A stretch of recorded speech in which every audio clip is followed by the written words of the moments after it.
चलिए शॉर्ट में हम लोग ऐसे बच्चों प्रकाश परावर्तन फिजिक्स का कुछ क्वेश्चन को रिवीजन करते हैं। ठीक है, रिवीजन में हम लोग आते हैं बच्चों। सबसे पहले प्रकाश इसका चैप्टर करता हूँ जो फर्स्ट में होता है। 1 मिनट लाइट हुआ। जो प्रकाश का चैप्टर है प्रकाश का परावर्तन। ठीक है, परावर्तन, प्रकाश परावर्तन, रिफ्लेक्स। तो बच्चों हम लोग प्रकाश को जानते हैं। प्रकाश याद रखना, ऐसा ऑब्जेक्टिव क्वेश्चन आएगा। प्रकाश हमेशा सीधी रेखा में गमन करता है। प्रकाश हमेशा सीधा रेखा में चलता है। प्रकाश कभी टेढ़ा नहीं चलता। प्रकाश जब हम लोग गाड़ी चलाते हैं तो गाड़ी में ऐसा नहीं होता कि लाइट है सो आगे मोड़ देखा जैसे घूम जाएगा, ऐसा नहीं होता। वो तो सीधा चलेगा ही। ठीक है, हमको हैंडल घुमाना पड़ता है प्रकाश की रोशनी में। तो प्रकाश का जो गमन करता है, चलता है, वो हमेशा सीधा में चलता है। अब अगर परावर्तन किसको कहते हैं, तो परावर्तन किसको कहते हैं, यदि हम एक घर का जो शीशा है, घर का जो आईना है, उस आईना को इस तरह से रखेंगे और अगर हम यहाँ से प्रकाश मारेंगे तो वो कहाँ जाएगा, वो आएगा जाएगा और जाने के बाद फिर टकरा करके यही रास्ता में जाएगा। लेकिन यही शीशा को हम इस प्रकार से खड़ा करके रख देंगे और यहाँ से प्रकाश मारेंगे तो ये जाएगा, टकराने के बाद ये अपना दिशा में परिवर्तन कर देगा। प्रकाश को अगर हम ऐसे झुका देंगे, प्रकाश को हम ऐसे झुका देंगे, ठीक है, और यहाँ से अगर प्रकाश को हम किरण मारेंगे तो निश्चित है नीचे नीचे की ओर भाग जाएगा। ठीक है, तो जो अपना प्रकाश का परावर्तन हम उसको कहते हैं जब कोई प्रकाश की किरण सीधी रेखा में गमन करती है और दर्पण में टकराने के बाद वो अपनी दिशा को जो परिवर्तन करता है प्रकाश परावर्तन करता है। ठीक है, एग्जाम का समय ये सब तो छोटा छोटा क्वेश्चन, ये सब तो हम लोग जानते हैं। एक रिवीजन हम लोग देखते हैं कि प्रकाश परावर्तन में कुछ ऐसे चीजें आता है जो हम लोग आरे खींच के समझते हैं। ठीक है, जैसे एक होता है कांच का शरीर, मान लीजिए ये है प्रकाश का, ठीक है, दर्पण है, यहां से एक रेखा है, आने के बाद ये वापस परावर्तन हो गया। ये आप इसको क्या कहते हैं, आपतन, और इसको क्या कहते हैं, परावर्तन। ठीक है, अब आपतन यहां से जो आया कोण, वो ये कोण और ये कोण हमेशा इक्वल होगा, बराबर होगा। ठीक है, क्योंकि इसको हम आपतित कोण कह सकते हैं, आपतन कोण कहते हैं, और ये हमेशा परावर्तन कोण होता है। तो याद रखना कि हमेशा ऑब्जेक्टिव में रहेगा आपतन कोण और परावर्तन कोण। तो आपतन कोण और परावर्तन कोण हमेशा क्या होता है, बराबर होता है। ये कोण आई बराबर कोण आर, आई मतलब इंटरनल आ रहा है और आर मीन्स हो गया रिफ्लेक्स, यानी परावर्तन हो गया। ठीक है, अब इसमें हम लोग थोड़ा सा समतल दर्पण हमको पढ़ना है। अब यहाँ देखिए समतल दर्पण का ये हो गया कहानी। अब दर्पण जो होता है, शीशा जो होता है दर्पण, समतल दर्पण में क्या होता है, समान रूप का हमारा फेस दिखता है। हमको पढ़ना है क्या, गोलीय दर्पण।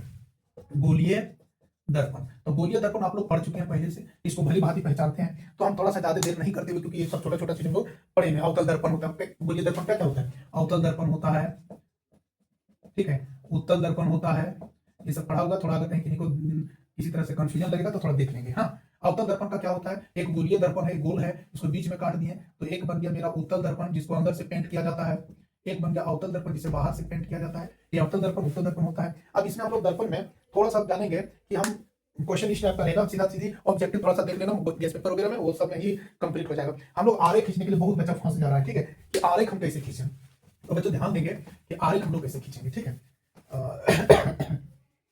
अवतल दर्पण, अवतल दर्पण, अवतल दर्पण जब वस्तु अनंत पर हो, अनंत पर हो, जब वस्तु अनंत पर होता अवतल दर्पण हो, तो अवतल दर्पण, अवतल दर्पण का प्रतिबिंब कहां बनेगा, प्रतिबिंब किरण आरेख। चार चीज हमको पढ़ना, अवतल दर्पण, उत्तल दर्पण, अवतल लेंस, उत्तल लेंस। थोड़ा सा तेजी से हम लोग देखते हैं और कुछ क्वेश्चन आपसे अपने से करके देखेंगे, है ना। अब देखिए हम क्या करेंगे, एक अवतल दर्पण बनाएंगे। जैसे अवतल दर्पण का देखिए ये चित्र होता है, बाहर से पेंट करना है, ये बाहर से पेंट कर दिए। ठीक है, ये हो गया अवतल दर्पण। इसको मुख अक्ष कहते हैं, मूल बिंदु कहते हैं, इसे पी से ध्रुव कहते हैं, हिंदी में इसको ध्रुव कहते हैं। पी बिंदु को यहाँ से यहाँ तक की दूरी जितना होगा, जैसे देखिए इतना दूरी है, इसको फोकस दूरी कहते हैं। जितना दूरी यहाँ उतना ही दूरी हमको सी लेना, इसको वक्रता केंद्र कहते हैं, वक्रता त्रिज्या कहते हैं। पहले से जानते हैं, हमको रखना है अनंत पर। इधर अनंत इंफिनिटी, जब हम इसको वस्तु को रखते हैं, ए भी कोई वस्तु है, जब ये टकराएगा तो बताइए कि हम अभी पढ़ रहे थे कि शीशा अपना घर का ही शीशा बात है, इसे रख लेंगे, यहाँ से टॉर्च मारेंगे तो टॉर्च मारेंगे, यहाँ जाएगा, जाने के बाद निश्चित नीचे की ओर भागेगा। तो जब ये टकराता है तो ये सीधे कहाँ जाता है, फोकस को काटते हुए निकलता है। ठीक है, एरो का चिन्ह हम दिखाएंगे, ये गया यहाँ से टकराया, टकराने के बाद ये फोकस को काटते हुए निकला। एक बिंदु है जो हमको सी से गुजरना है। अब सी से गुजरेगा, यहाँ जाएगा, यहाँ से टकरा, तो जो जिस जगह पर काटा उसी जगह पर क्या बना, इसका प्रतिबिंब बना, जिसका नाम हम ए डैश और बी डैश रखेंगे। तो अवतल दर्पण का प्रतिबिंब कहाँ बना, अवतल का प्रतिबिंब कहां बना, तो सी और एफ के बीच तथा उल्टा एवं वास्तविक। ठीक है, अब यहां आपको ये हो गया अनंत पर रखें, जितना दूर रखेंगे उतना प्रतिबिंब क्या बनेगा, छोटा बनेगा। अब इसमें है ये एकदम सिंपल सा क्वेश्चन है, ये तो अगर आगे परीक्षा 3 अंक करेगा। ठीक है, अब अवतल दर्पण को, फिर हम अवतली दर्पण को हम रखते हैं। ये क्या हो गया, वीडियो रोक करके आप इसे मिला सकते हैं, रिपीट कर सकते हैं। अगर कहीं दिक्कत लगी तो, ठीक है। अब क्वेश्चन तुम्हारा दे दिया, मान लो यहाँ क्वेश्चन दे दिया अनंत पर था, अब दे दिया कि वक्रता केंद्र पर रखो, वक्रता केंद्र पर या सी पर, ठीक है। तो हमको सी पर रखते हैं। एक ये मेरा एफ था, जितना दूर में एफ था उतना ही दूर में मेरा सी था। वस्तु रखने बोल रहा है यही, तो यही रखनी है। ए बी कोई वस्तु है जो सीधा जाकर के कहाँ टकराया, दर्पण में। दर्पण क्या किया, एफ को काटते हुए निकला। अब बताइए कि एफ को जब वो काटते निकल रहा था तो अब यहाँ क्या करेंगे, सी को हम काटना था, अब यहाँ तो सी है नहीं, तो सी जब नहीं है तो केवल सी के लिए ई भी एफ को काटेगा। यहाँ जो नहीं जाएगा ये टकरा करके पुनः वापस आएगा, टकरा करके पुनः वापस आएगा। जो प्रतिबिंब कहाँ बना, यहाँ बना। तो ए डैश और बी डैश इसको कहेंगे, ए डैश और बी डैश, यानी वस्तु से उल्टा बना। क्या लिखेंगे, वस्तु से उल्टा सी पर एवं समान, वस्तु के समान, यानी जितना बड़ा वस्तु है उतना बड़ा प्रतिबिंब बना, ठीक है। तो ये हो गया सी पर। इसी तरह आप लोग बना के देखिएगा सी और देखो, देख लेते हैं। यदि वस्तु को हम रख देते हैं, वक्रता केंद्र वाला हो गया।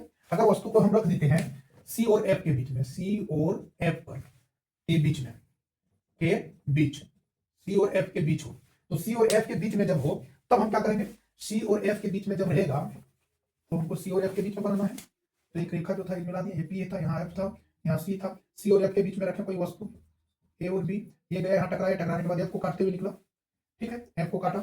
अब इस सी को काटते हुए निकला।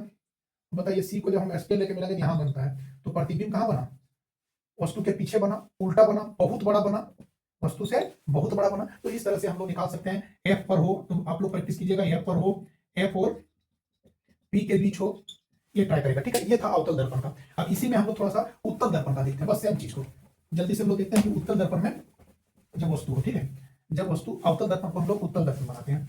अब उत्तल दर्पण में जब वस्तु रहेगा 3 अंक का रहेगा, ठीक है, ध्यान देंगे। उत्तल दर्पण पर,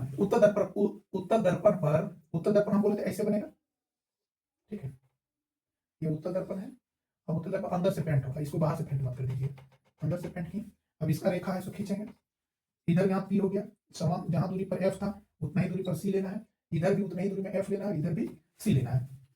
इसका नाम दे सकते हैं और दर्पण है। एक वस्तु को अनंत पर रखें, अनंत पर, ठीक है, जब अनंत पर रखें तो अनंत इधर है, यहाँ से वस्तु को रखेंगे, यहाँ जाएगा तो ये निश्चित यहाँ जाएगा, तो ऐसे रहेगा तो ऊपर की ओर भागेगा। तो जब भी ऊपर की ओर भागेगा तो ध्यान देना स्केल को ऐसे लगाएंगे, ठीक है। तो ये एफ को काटते हुए निकलेगा, एफ को काटते हुए निकलेगा, ठीक है। तो ये एफ को काटते हुए, ये हो गया, ये डॉट डॉट डॉट इधर वाला एफ को काटेगा, ठीक है। और एक रेखा जो है वो सी पर डायरेक्ट करेगा, वहां भी सी काट रहा था, यहाँ भी सी काट रहा था, यहाँ भी सी को काटना। ए भी कोई वस्तु था, तो यहाँ जहां कटा ये हो गया तुम्हारा छोटा ए डैश और बी डैश। तो जब भी वस्तु इसका बनेगा उत्तल दर्पण, उत्तल दर्पण का प्रतिबिंब कैसा बनेगा, हमेशा सीधा बनेगा, वस्तु से छोटा होगा, और काम वस्तु से छोटा है। ये बनाए अनंत पर। जब हम सी पर रख देंगे, मान के चलिए हम सी पर रख देंगे, तो सी पर रखेंगे तो वस्तु को हम सी पर रखें, ये गया यहाँ टकराया, टकराने के बाद एफ को काटते हुए निकला। एक रेखा है जो सी से मिलाएंगे तो ये एफ को काटेगा, तो ये हटेगा, तो यहाँ बन गया प्रतिबिंब, थोड़ा सा इधर आ जाएगा,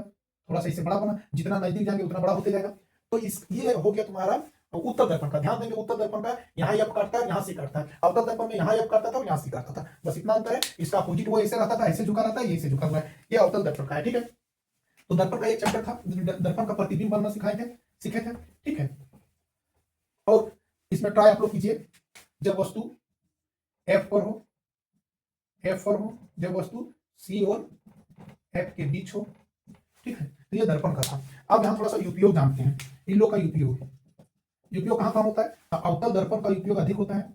अवतल दर्पण का उपयोग कहाँ होगा, नाई द्वारा सैलून में किया जाता है, क्योंकि नाई द्वारा सैलून में किया जाता है क्योंकि चेहरा बड़ा दिखाई देता है। अवतल दर्पण में जिस आकृति बड़ा हो रहा था, प्रतिबिंब उसका बड़ा हो रहा था, तो नाई के द्वारा सैलून में प्रयोग किया जाता है। गाड़ी का हेडलाइट जो लगा रहता है, जिसमें टॉर्च लगा जलता है, या तो फिर टॉर्च में उपयोग किया जाता है, जो टॉर्च जलता है उसमें अवतल दर्पण होता है। ये दूर की दूरी पर दिखाई देता है, ठीक है, ये बड़ा दिखाई देता है, फैलता है। और इसमें अवतल दर्पण दांत के डॉक्टर, जैसे दंत चिकित्सक लिखा रहेगा, डेंटल डॉक्टर, ठीक है, वो टॉर्च जो रखता है या अपना देखने, आंख से देखने के लिए, कीड़ा को देखने के लिए रखता है, वो अवतल दर्पण में का प्रयोग होता है। नाई के द्वारा सैलून में हो गया, गाड़ी का हेडलाइट हो गया, टॉर्च हो गया, दांत चिकित्सक द्वारा होता है, ये इसका उपयोग हो गया, ठीक है। और इसका उपयोग कहाँ होता है, उत्तर का। तो उत्तर का एक ही जगह इंपॉर्टेंट रखना, ड्राइवर जो गाड़ी चलाता है, ड्राइवर के साइड मिरर, हिंदी लिखा जाता है साइड मिरर, जो पीछे देखने के लिए उपयोग किया जाता है, हिंदी में उसको लिखा रहेगा पार्श्व दृश्य, ठीक है, पीछे देखने के लिए प्रयोग किया जाता है। ठीक है, तो ये इसका उपयोग हो गया।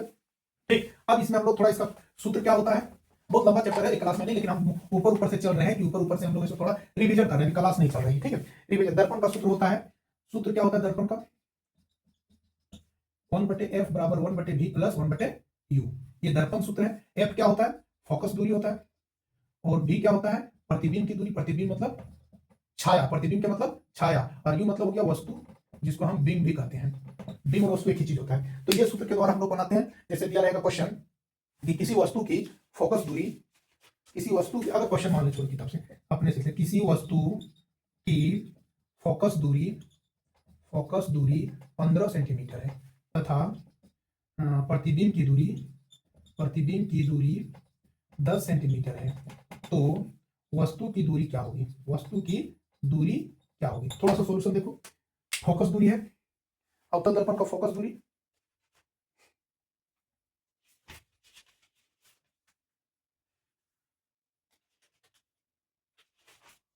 क्वेश्चन सही लिखे ना,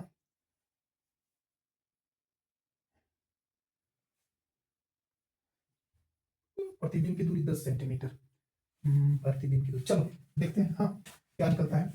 तो देखिए f बराबर कितना दिया हुआ है, f बराबर 15 सेंटीमीटर दिया, फोकस दूरी को देखना है। f बराबर 15 सेंटीमीटर दिया हुआ है, और v बराबर, प्रतिबिंब को हम v कहते हैं, v बराबर 10 सेंटीमीटर है, हमको u निकालना है। और इसमें एक चीज और निकलता है, आवर्धन याद कीजिए, आवर्धन भी याद करें। आवर्धन हम नहीं बताएंगे, थोड़ा सा बता देंगे। तो इसको सीधा यूज कीजिए फॉर्मूला में। तो हाँ, f हमेशा क्या होगा, माइनस में होगा, और u भी माइनस में आएगा। ठीक है, अब देखते हैं 1/f बराबर 1/v प्लस 1/u। 1/f का मान कितना, -15 बराबर v का मान कितना, 1/10 प्लस 1/u। अब इसको ऐसे कर देते हैं, -1/15 प्लस -1/10 कर देते हैं, बराबर 1/u कर देते हैं। तो हो जाएगा, इसका एलसीएम लेंगे तो कितना हो जाएगा, 30 हो जाएगा। तो हो जाएगा 15 दूनी 30, -2 -10 या 30 बराबर 1/u। तो -3 और -5 हो जाएगा, 30 बराबर 1/u। 6 5 30, यानी 1/6 -6 बराबर 1/u। क्रॉस मल्टीप्लिकेशन कर दो तो u बराबर -6। तो u बराबर इतना सेंटीमीटर में वस्तु कहाँ रखा गया है, 6 सेंटीमीटर की दूरी पर रखा गया। तो प्रतिबिंब की दूरी कितना आया, 10 सेंटीमीटर। आवर्धन निकालने के लिए बोला, ध्यान देंगे। आवर्धन क्या होता है, आवर्धन मतलब मैग्नीफाई, बराबर -v/u या h'/h।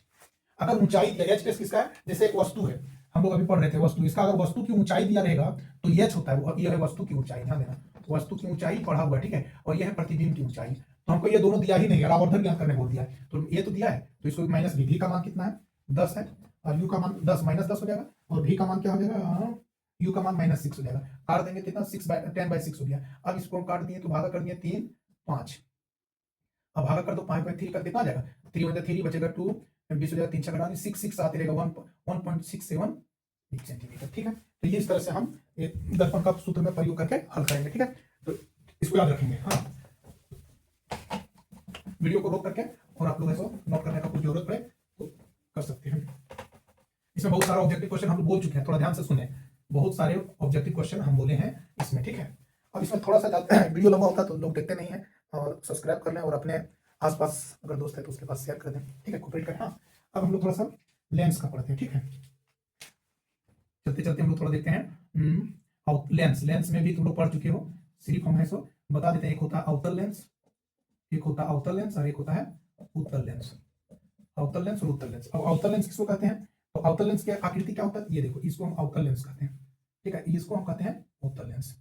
अब इसमें हम लोग इसको थोड़ा सा तेजी से बहुत सी लेंस के बारे में पढ़ा है, सिर्फ हमें आकृति पूछे, जैसे अवतल दर्पण, उत्तल दर्पण, अवतल लेंस, उत्तल, ये चार में से कोई तीन अंक का पूछेगा। ठीक है, तो इसमें इस पर ध्यान दो। और एक नंबरिकल जो हम बनाए अवतल दर्पण का या उत्तल दर्पन का, उसी तरह अवतल लेंस और उत्तल लेंस का एक नंबरिकल रहेगा, और बाकी ऑब्जेक्टिव तो पूरा रहेगा इसमें कि अवतल दर्पण का प्रयोग कहाँ होता है, उत्तल दर्पण का प्रयोग कहाँ होता है। तो चलो एक क्वेश्चन हम लोग देखते हैं इसका, ज्यादा देरी करते हैं क्योंकि इसका परिभाषा तुमको पूछेगा नहीं। परिभाषा क्या होता है, अवतल लेंस किसे कहते हैं, वह गोलीय लेंस जिसका दोनों किनारे के अपेक्षा बीच में कम चौड़ाई होता है, इधर ज्यादा इधर बीच में कम चौड़ाई होता है, तो उसे हम अवतल लेंस कहते हैं। और उत्तल लेंस का क्या होता है, दोनों किनारे के अपेक्षा बीच में अधिक चौड़ा होता है, उसे हम उत्तल लेंस कहते हैं। तो उतना डीपली जाएंगे, सिर्फ क्वेश्चन हम देखते हैं कि किसी अवतल लेंस की किरण आरेख खींचें जब वस्तु अनंत पर हो। चलो अनंत पर हो,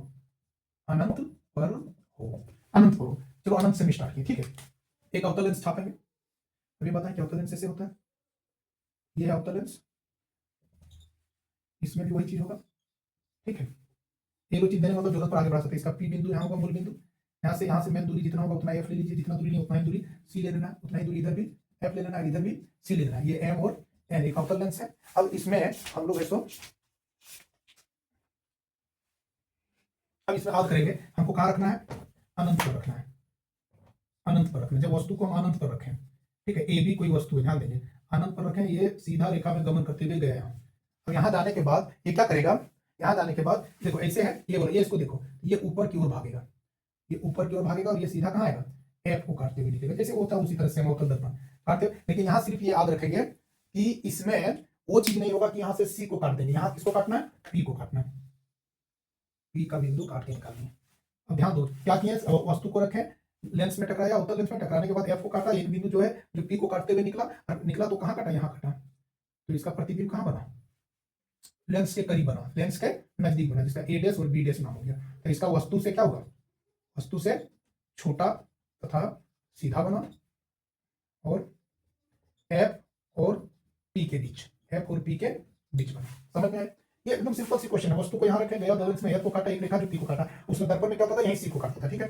और जब वस्तु अनंत की जगह सी पर हो, इसमें कोई दिक्कत नहीं है, सी पर हो, तो सी पर रहेगा तो हम यहाँ क्या करेंगे, वस्तु को हम रखती है सी पर, रखनी एक वस्तु को रख दिया सी पर, यहाँ टकराया, टकराने के बाद ये गया इसी तरह आपको काटा, और यहाँ से एक रेखा खींचा जाएगा जो पी को काटते हुए निकलेगा। तो वस्तु का प्रतिबिंब कितना बनेगा, और नजदीक बनेगा, थोड़ा लेंस से थोड़ा सा बड़ा बन गया, पहले से बड़ा बन गया। तो इस तरह से उत्तल लेंस का बनता है, ठीक है। याद रखेंगे उत्तल लेंस का प्रतिबिंब हम इसे बनाते हैं, सॉरी उत्तल बोलते हैं, अवतल लेंस का, अवतल लेंस का बनाते हैं, ठीक है। अब हम लोग इंपॉर्टेंट चीज पढ़ेंगे, उत्तल लेंस का प्रतिबिंब, उत्तल लेंस का प्रतिबिंब, ठीक है।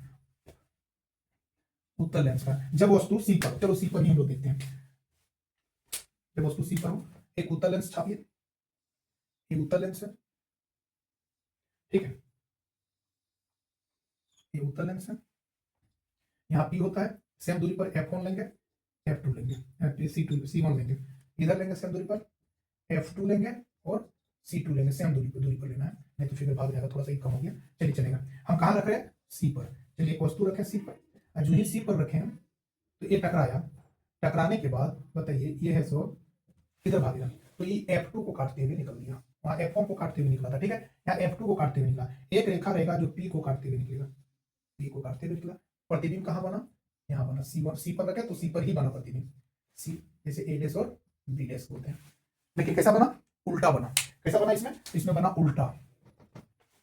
जब इसका परिभाषा क्या हो जाएगा, जब वस्तु को सी पर रखा जाता है किसी उत्तल लेंस में, तो ये इसका प्रतिबिंब यानी छाया, इस वस्तु का छाया बनता है सी पर ही बनता है, C2 पर, लेकिन वस्तु के बराबर बनता है और वस्तु से उल्टा बनता है, इसको हम आभासी वास्तविक कहते हैं, ठीक है। तो ये उत्तल लेंस का हो गया। अगर सी पर नहीं रहता, हम अनंत पर लेते हैं, वीडियो लंबा हो रहा है इसलिए थोड़ा शॉर्ट में चल रहा है, ठीक। अगर अनंत पर रहता तो अनंत पर रहता तो अनंत पर से बनाते हम, अनंत पर रहता तो क्या करते, हम इसको अनंत पर रखते, एक वस्तु है जिसको अनंत पर रखते, ये जाके सीधा टकराता, टकराने के बाद ये F2 को काटते हुए निकलता, एक रेखा लेते जो P को काटते हुए निकलेगा। तो देखो वो भाग रहा है कि नहीं, जब अनंत पर ले हैं तो ये अनंत की ओर भाग रहा है, लेकिन वस्तु से बड़ा बनते जाएगा, जितना दूर जाएगा उतना दूर बड़ा बनते चल जाएगा, ठीक है। तो ये हो गया उत्तल लेंस, अवतल लेंस, उत्तल दर्पण और अवतल दर्पण। अब इसका उपयोग दोनों का थोड़ा सा जल्दबाजी में देख लें, अवतल लेंस का उपयोग कहाँ होता है और उत्तल लेंस का उपयोग कहाँ होता है। तो हम लोग को जब शरीर में, आंख में, नेत्र में, जब हम अगला पॉइंट पढ़ेंगे मानव नेत्र तथा रंग बिरंगा संसार, वो पढ़ेंगे, ठीक है, नेक्स्ट वीडियो में वही रहेगा। उसमें हम लोग क्लियर करेंगे अवतल लेंस का प्रयोग होता है, उत्तल, जैसे उसमें दृष्टि दोष पढ़ना, हमारे आंख की रोशनी किसी का होता है कि दूर की वस्तु को दिखाई देता है लेकिन नजदीक की वस्तु को दिखाई नहीं देता, किसी को होता है कि नजदीक की वस्तु देख लेता है लेकिन दूर की वस्तु नहीं देख पाता है। तो वैसे स्थिति में डॉक्टर के पास जाते हैं तो हमको चश्मा लगाने बोलता है, तो चश्मा लगाने के लिए बोलता है, तो उसमें क्या लगाया जाता है, बोलता है लेंस लगेगा। तो वही लेंस इसमें, यही लेंस लगता है कि उत्तल लेंस किस में लगेगा, अवतल लेंस किस में लगेगा, या दोनों किस में लगेगा, ठीक है। तो इस पर हम लोग ऐसे बात करेंगे, मानव नेत्र तथा रंग बिरंगा संसार। इसमें बहुत सारी बातों में ऑब्जेक्टिव क्वेश्चन था, आप ऑब्जेक्टिव क्वेश्चन देखेंगे, ठीक है। नेक्स्ट वीडियो में फिर मिलेंगे।